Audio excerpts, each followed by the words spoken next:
It was supposed to be the moment where entertainment finally met elite athleticism, where YouTube clout collided with heavyweight championship legitimacy. December 19th, 2025. 33 million people watching on Netflix. A 6-round spectacle that would either prove Jake Paul belonged in professional boxing or confirm what the entire sport already knew. But what actually unfolded in Miami was something far more complicated than a simple victory for Anthony Joshua. It became a masterclass in how modern boxing, driven by streaming platforms, viral content, and massive purses, had fundamentally blurred the line between sport and theater. And Joe Rogan, the voice of combat sports commentary, didn't just react to the knockout. He exposed something much darker about what's happening to boxing itself. You could only take so much. And at a certain, like that one that he got from Joshua, ooh.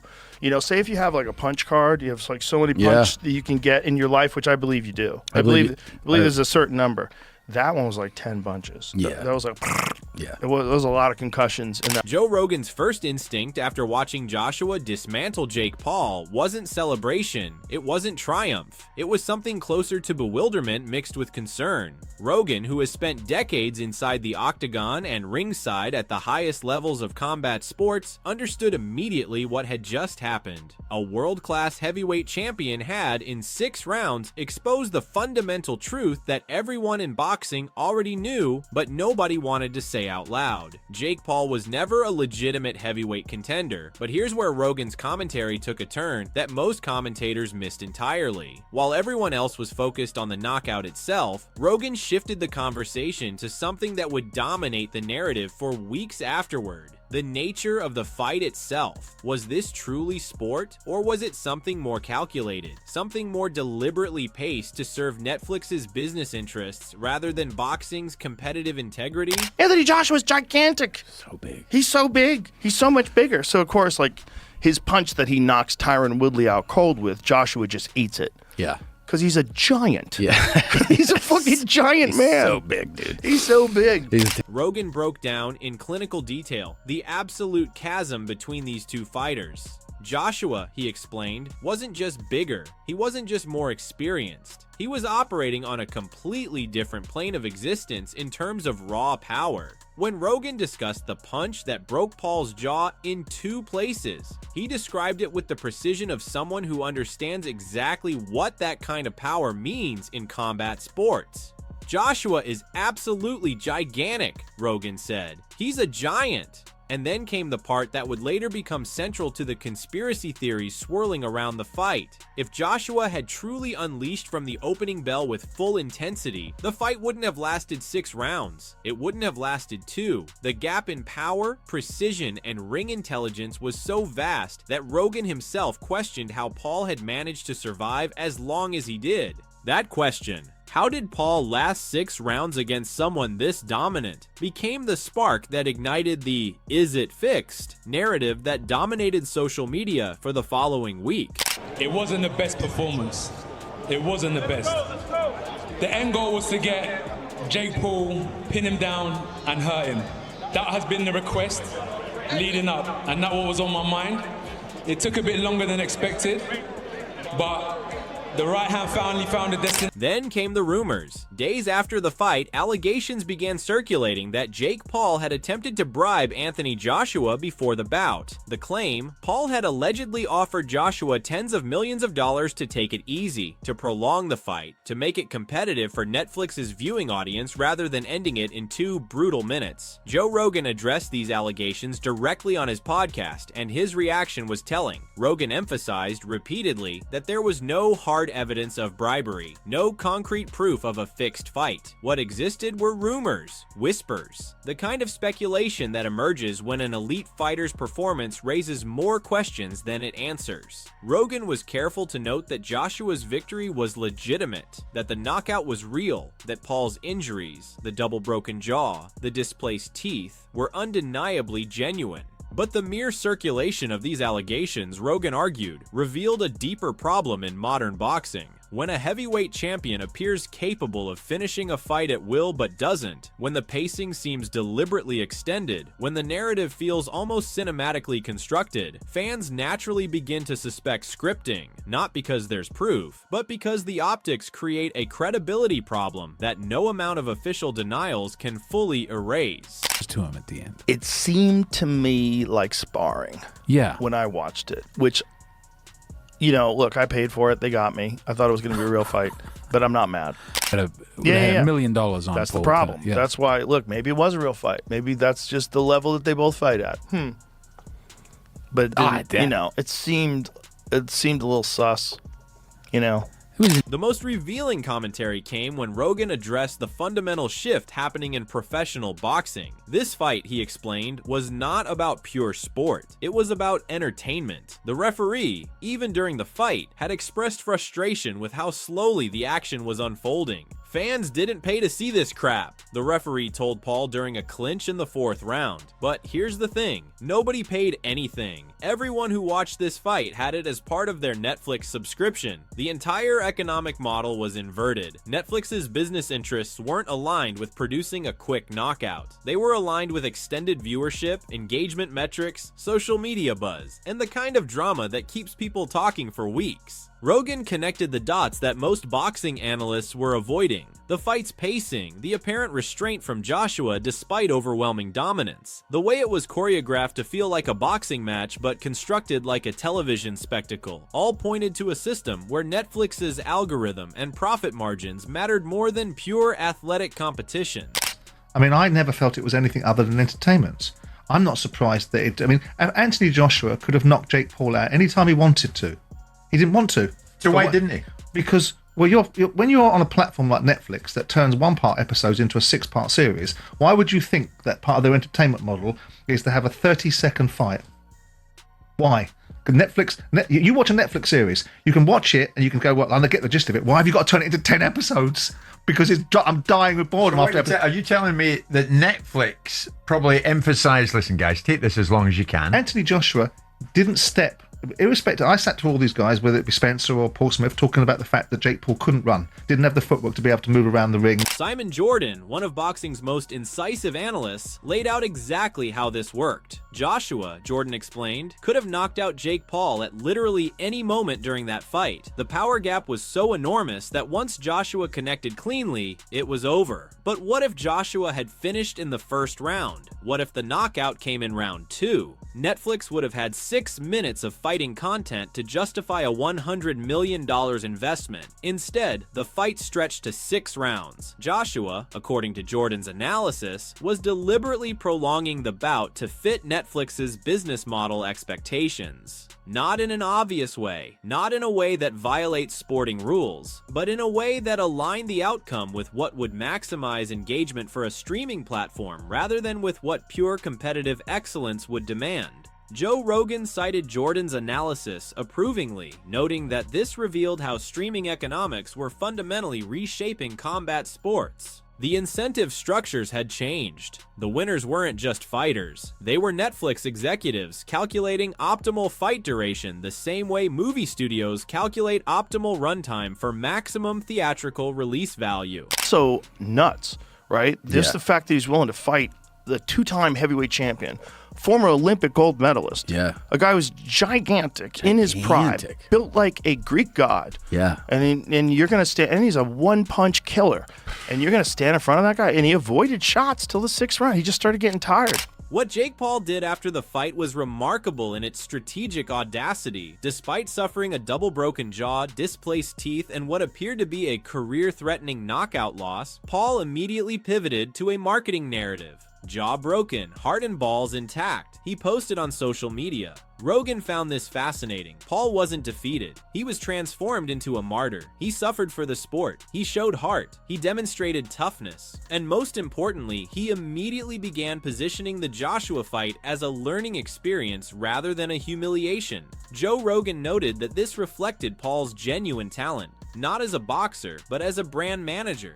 Paul understood, on a visceral level, that even a devastating loss could be repackaged as valuable content. Rogan described it as a masterclass in controlling narrative in the age of social media. You don't acknowledge the loss as proof that you don't belong. You acknowledge the loss as evidence of your willingness to sacrifice, to take punishment from elite opposition, to come back stronger. It's the language of redemption, not defeat. And it works, because by the next day, millions of Paul's followers weren't talking about how badly he lost. They were talking about his broken jaw as a badge of honor. I mean, I told everyone, though, that I would do better than Francis, and that Francis kind of got no chin. So Francis low-key soft. You made it further than Francis. Yeah. So I mean, 6 he went 6 rounds. You know what that means? What? But Rogan was even more impressed by what Paul did next, with his jaw literally wired shut. Still in recovery from titanium plate surgery, Paul was already calling out Francis Ngannou. "I'll fight Francis," he declared, trying to position the loss as a minor setback rather than evidence that he should retire. Joe Rogan broke this down with remarkable clarity. Paul had just been knocked out by a heavyweight champion. His jaw was broken in 2 places. His conditioning had failed him in the later rounds. His skills had been exposed as completely inadequate against elite opposition. And yet, within 48 hours, Paul was already marketing the next spectacle. Rogan called this the refusal to accept reality, but then caught himself. Actually, he said, it was something more sophisticated. Paul wasn't refusing to accept reality. He was understanding that in modern combat, sports marketing, the narrative is worth more than the result. The Joshua fight's visibility, the fact that 33 million people watched him get knocked out, gave Paul a massive platform. And instead of retreating, he was immediately using that platform to set up the next event, the next payday, the next viral moment. Even in losing, Paul was winning the game of attention economics. We got here. As I look at it, for the fans, it put boxing still on the map because it keeps boxing relevant.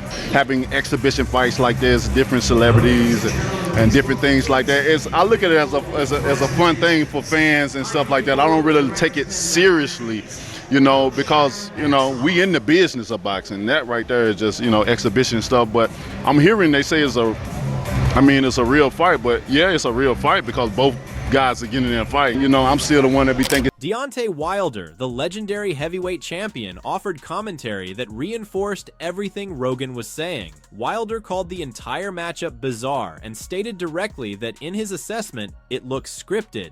Now, Wilder was careful to emphasize that Joshua definitely could have knocked Paul out. He believed if it was a legitimate fight, Joshua would win decisively, but Wilder couldn't shake the feeling that the entire package felt orchestrated. A real heavyweight champion voluntarily stepping into the ring with a YouTube influencer. The pacing that felt almost cinematically perfect. The way the fight unfolded like a narrative arc rather than raw competition. To Wilder, who had spent his entire career in the actual highest levels of heavyweight boxing, the Joshua versus Paul fight felt fundamentally unnatural. It wasn't that Wilder believed it was literally fixed, but he, like Joe Rogan, couldn't ignore the perception problem. When the context, the money, the streaming platform, the cultural moment creates a situation where fans naturally begin to suspect that outcomes might be influenced by factors other than pure competition, that's a credibility crisis for the sport. Joe Rogan's most important observation wasn't about whether the fight was specifically rigged or bribed. It was about the broader shift in boxing's business model. There is no hard evidence that Jake Paul offered money to Joshua to hold back. There is no verifiable proof of fight fixing or bribery. What exists instead is something almost more damaging,